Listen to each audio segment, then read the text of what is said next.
የአርቲስት ቴዲ አፍሮ ምክትል ማናጀርና ቃል አቀባይ ማህሌት ሰለሞንና የቅርብ ወዳጅ የሆኑት የሱፍ ያሲን በፌዴራል ፖሊስ ቁጥጥር ስር ውለዋል።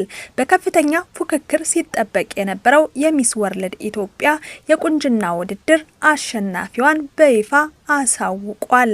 ሰላም እንደምን ቆያችሁልን? የተወደዳችሁና የተከበራችሁ በሀገር ውስጥም በውጭም የምትገኙ ውድ ቤተሰቦቻችን የዛምራን አዲስ ቻናላችን ነው። ዛምራን አዲስ ቻናልን ተቀዳሚ ምርጫችሁ ስላደረጋችሁ ምስጋናችን ላቅ ያለ ነው። ቻናላችን የተለያዩ ወቅታዊ፣ ማህበራዊ፣ አነጋጋሪና አስተማሪ የሆኑ ታሪኮችን ወደ እናንተ ውድ ቤተሰቦቻችን የምናደርስበት ቻናል ነው። ውድ ቤተሰቦቻችን ቻናላችን አዲስ ቻናል ነውና ከናንተ ውድ ቤተሰቦቻችን ቀና ትብብራችሁን እንፈልጋለን። ቪዲዮን ላይክ፣ ሼር፣ ሰብስክራይብ በማድረግ ለዘወትር ተወዳጁን እንዲሁም የለቀቅናቸው ቪዲዮዎች በቀጥታ እንዲደርሳችሁ የደወል ምልክቷን በመጫን አብራችሁን እስከ ፍጻሜው ዝለቁ፣ ታተርፋላችሁ። በከፍተኛ ፉክክር ሲጠበቅ የነበረው የሚስ ወርልድ ኢትዮጵያ የቁንጅና ውድድር አሸናፊዋን በይፋ አሳውቋል። ለፍጻሜ ከደረሱ 50 ውብና ብቁ ቆነጃጅት ጋር ከፍተኛ ፉክክር ስታደርግ የቆየችው ሞዴል ሩት ይርጋለም ተቀናቃኞቿን በማሸነፍ የዘንድሮውን የክብር ዘውድ ክራውን መድፋት ችላለች። የሩት ይርጋለም ድል ከውጫዊ ውበትን ባሻገር በውስጡ ጥልቅ ማህበራዊ መልእክትና የሴቶችን መብት የማስከበር ዓላማን ያነገበ ነው። ለዚህም ማሳያ የሚሆነው ለውድድሩ ዓላማ ቢዩቲ ዊዝ ኤ ፐርፐዝ ያቀረበችውና በእውነተኛ የህይወት ታሪኳ ላይ የተመሰረተው አጭር ቪዲዮ ፕሮጀክት ነው።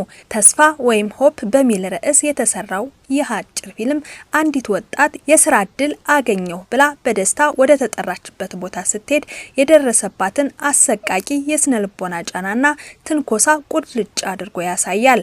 በቪዲዮው ላይ እንደምንመለከተው ወጣቷ ለዚህ ስራ ትክክለኛዋ ሰው አንቺ ነሽ፣ ነገ ወደ ሱቄ ነይ የሚል የስራ ጥሪ አጭር የጽሁፍ መልእክት ይደርሳታል። በማግስቱ በሙሉ ተስፋ ወደ ተባለችው መጋዘን በማምራት ምርቶችን በስልኳ ፎቶ እያነሳች ስራዋን ትጀምራለች።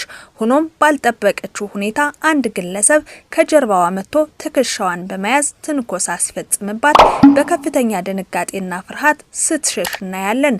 በመጨረሻም መንገድ ላይ ተቀምጣ ስታለቅስ እኛ የማንም መጠቀሚያ አይደለንም፣ እንዲሁም ብቻሽን አይደለሽም የሚል ጠንካራ ማህበራዊ መልእክት ያስተላልፋል። ሞዴል ሩት ዘውዷን ከመድፋቷ በፊት ይህንን ቪዲዮ አስመልክቶ የህይወቷን እውነት ለዓለም እንዲህ ስትል አካፍላለች። ይህ አጭር ፊልም በህይወቴ ታፍነው ከቀሩት በርካታ ምዕራፎች ውስጥ አንዱን እውነት ብቻ ነው የሚያሳየው። እንደ ሚስ ወርልድ ኢትዮጵያ ተወዳዳሪነቴ ወደፊት የምራመደው በተስፋ ብቻ ሳይሆን ያልተነገሩ ታሪኮችን ክብደት ተሸክሜ ጭምር ነው። ካንድ የተስፋ ጥሪ በኋላ ፍርሃት ቢገጥመኝም እኔ ግን ለመታገል መርጫለሁ።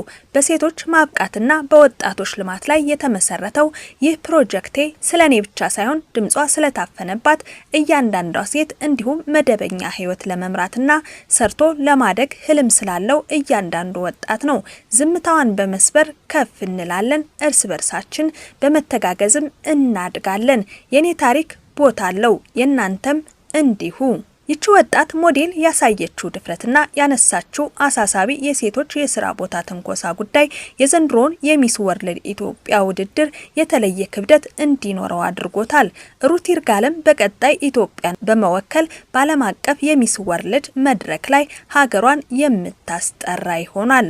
ወደ ሌላኛው መረጃችን ስናልፍ የቴዲ አፍሮ ኢትዮሪክ አልበም ገና ሳይወጣ መነጋገሪያ መሆኑ ይታወቃል። ከወጣ በኋላ ደግሞ አነጋጋሪነቱ በጥፍ ሲሆን ተመልክተናል። አሁንም አዳዲስ ክስተቶች መፈጠር ጀምረዋል። የድምፃዊ ቴዎድሮስ ካሳሁን የቅርብ ጓደኛ የሆነው የሱፍ ያሲን ሚያዝያ 13 2018 ዓ.ም ከሰዓት በፌዴራል ፖሊስ በቁጥጥር ስር መዋሉን የቤተሰቡ አባል ተናግረዋል። 6 የፌዴራል ፖሊስ አባላት በድንገት ይዘውት መሄዳቸውን ነው የገለጹት። አንጋፋውና ተወዳጁ ድምፃዊ ቴዲ በቅርቡ የለቀቀው የኢትዮሪክ አልበም ከፍተኛ ተቀባይነት በማግኘት ሁሉም ሙዚቃዎች በ24 ሰዓት ውስጥ ከ1 ሚሊዮን በላይ እይታዎችን ማግኘት ችለዋል። ፖሊሶቹ የሱፍ ያሲንን ከገዛ ቤቱና ቤተሰቡ ፊት በኃይል እየደበደቡ መውሰዳቸው እርምጃው ህጋዊ ማጣራትን ሳይሆን ማስፈራራትንና የኃይል እርምጃን ያማከለ መሆኑን ያሳያል ብለዋል። ግለሰቡ እስካሁን የት እንደታሰረና በምን ወንጀል እንደተጠረጠረ በይፋ የተሰጠ መግለጫ ባይኖርም የእስረኛው አያያዝ ግን በሀገሪቱ ያለውን የጸጥታ ኃይሎች የኃይል እርምጃ አሳሳቢነት ያሳየ መሆኑን ተናግረዋል። ይህ ዜና እስከተጠናከረበት ጊዜ ድረስ ፌዴራል ፖሊስ የሱፍን በምን ጠርጥሮ እንደወሰደው አልገለጸም።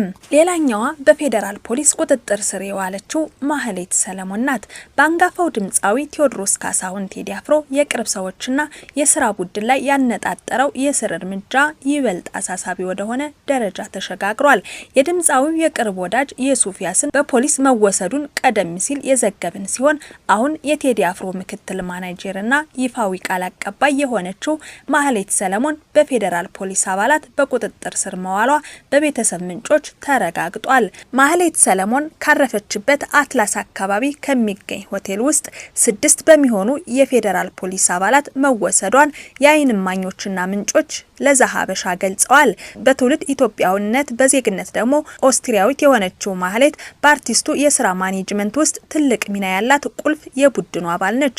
ከቅርብ ጊዜ ወዲህም የቴዲ አፍሮን አዲስና ሲጠበቅ የነበረው የሙዚቃ አልበም መውጣትን ተከትሎ ድምፃዊውን በመወከል የተለያዩ ይፋዊ መግለጫዎችንና የስራ እንቅስቃሴዎችን ስታሰባስብ ቆይታለች። ምንም እንኳን የፌዴራል ፖሊስ በስሮቹ ዙሪያ ይህ ዜና እስከተሰራጨበት ጊዜ ድረስ የሰጠው ይፋዊ መግለጫ ባይኖርም ይህ ተከታታይነት ያለው የእስር እርምጃ ተራ የህግ ማስከበር ሂደት ሳይሆን በድምፃዊው ዙሪያ ያሉትን የቅርብ ሰዎች፣ ስራ አስኪያጆችና ወዳጆች ነጥሎ በማጥቃት በቴዲ አፍሮ ላይ ከባድ የስነልቦና ጫናና የስራ መስተጓጎል ለመፍጠር የታለመ የተቀናጀ ኦፕሬሽን መሆኑን የፖለቲካና የደህንነት ተንታኞች ይገልጻሉ። በተለይም አርቲስቱ አዲስ አልበም ይዞ ወደ ህዝብ ለመውጣት ዝግጅት እያደረገ ባለበት ወሳኝ ወቅት ላይ ቃል አቀባዩንና ማናጀሩን ማሰር ሆን ተብሎ የጥበብ ስራውን ለማክሸፍ የተደረገ እንቅስቃሴ ተደርጎም ይወሰዳል። ከዚህም ባሻገር የውጭ ሀገር የኦስትሪያ ፓስፖርት ያላትን ግለሰብ በዚህ መልክ በኃይል መውሰድ የዲፕሎማሲያዊ ህጎችን የሚጻረርና ጉዳዩን ከሀገር ውስጥ የጥበብ ማፈን አልፎ ዓለም አቀፋዊ የሰብአዊ መብት ጥሰት ገጽታ ሊሰጠው የሚችል አደገኛ እርምጃ ነው ሲሉ የፖለቲካ ተንታኞች ይናገራሉ። አንድ ስማቸው እንዲጠቀስ ያልፈለጉ የቤተሰብ ምንጭ ለሰጡት አስተያየት ፌዴራል ፖሊስ የማህሌት ሰለሞንን የት መገኘትም ሆነ የታሰረችበትን ምክንያት እስካሁን በይፋ የገለጸው ነገር የለም። አንድን አርቲስት በቀጥታ ከመንካት ይልቅ በዙሪያው ያሉትን የስራ አጋሮች በማሰርና በማስፈራራት ለማዳከም የሚደረገው ይህ አይነት እንቅስቃሴ በአገሪቱ የፖለቲካ ምህዳርና የህግ የበላይነት ላይ ከፍተኛ ስጋት የፈጠረ ክስተት ሆኗል ብለዋል። ውድ ቤተሰቦቻችን ለዛሬ የነበረን መረጃ እዚህ ጋር ቋጨን። አብራችሁን እስከ ፍጻሜው ስለዘለቃችሁ ከልብ እያመሰገንን በሌላ በአዲስ መረጃ እስከምንገናኝ በያላችሁበት ሰላማችሁ እንዲበዛ እየተመኘሁ ለዛሬ እዚህ ጋር አበቃው። ቪዲዮውን ግን ላይክ፣ ሼር፣ ሰብስክራይብ እያረጋችሁ ቸር ቆዩኝ።